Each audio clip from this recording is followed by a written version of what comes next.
Zacarias, Kabanata 9. Ang hula na salita ng Panginoon laban sa lupain ng Hadrak at Damasco ang magiging pahingahang dakon yaon, sapagkat ang mata ng tao at ang lahat ng mga lipi ng Israel ay nasa Panginoon. At gayon din sa Hamat na kahangganan nito, sa Tiro at Sidon, sapagkat sila'y totoong pantas, at ang Tiro ay nagtayon ng katibayan, at nagbunton ng pilak na parang alabok, at ng mainam na ginto na parang putik sa mga lansangan. Narito, aalisan siya ng Panginoon, at kanyang sisirain sa dagat ang kapangyarihan niya, at siya'y lalamunin ng apoy. Makikita ng Askalon at matatakot ng Gazarin, at mamamanglaw na mainam at ng Ekron, sapagkat ang kanyang pag-asa ay mapapahiya, at ang hari ay mamamatay sa Gaza, at ang Askalon ay hindi tatahanan, at isang anak sa ligaw ay tatahan sa Asdod. At aking puputulin ang kapalaluan ng mga Pilisteo, at aking aalisin ang kanyang dugo sa kanyang bibig, at ang kanyang mga kasuklam-suklam sa pagitan ng kanyang mga ngipin, at siya na may maiiwan para sa ating Diyos.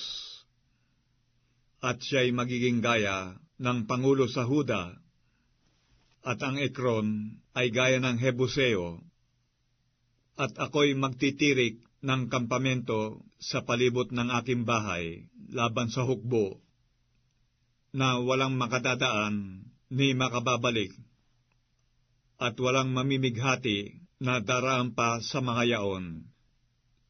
Sapagkat ngayoy tumingin ako ng aking mga mata, magalak kang mainam, o anak na babae ng Sion. Humiyaw ka, o anak na babae ng Jerusalem. Narito, ang iyong hari ay naparirito sa inyo. Siya'y ganap at may pagliligtas, mapagmababa, at nakasakay sa isang asno, sa isang batang asno na anak ng asnong babae. At aking ihihiwalay ang karo mula sa Ephraim, at ang kabayoy mula sa Jerusalem, at ang mga busog na pambaka ay mapuputol, at siya'y magsasalita ng kapayapaan sa mga bansa, at ang kanyang kapangyarihan ay magiging sa dagat,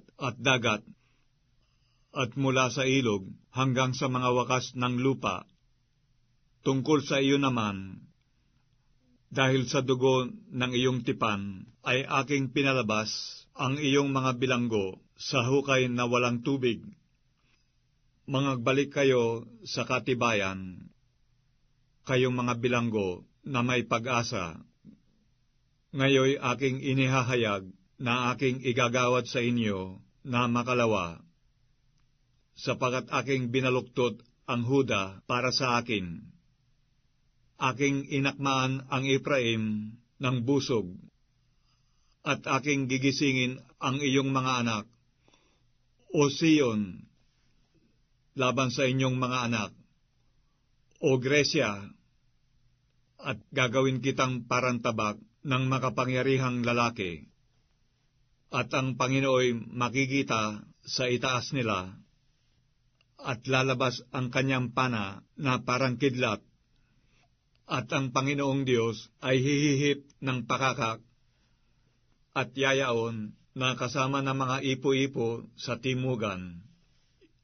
Ipagsasanggalang sila ng Panginoon ng mga hukbo, at sila'y mga nanakmal, at kanilang yayapakan ang mga batong panghilagpos, at sila'y magsisiinom, at mag-iingay na gaya ng sa alak, at sila'y mga pupunong parang mga tasa, parang mga sulok ng dambana, at ililigtas sila ng Panginoon nilang Diyos sa mga araw na yaon na gaya ng kawan ng kanyang bayan, sapagkat magiging gaya ng mga bato ng isang putong na nataas sa matataas sa kanyang lupain, sapagkat pagkalaki ng kanyang kabutihan at pagkalaki ng kanyang kagandahan, pagiginhawain ng trigo ang mga binata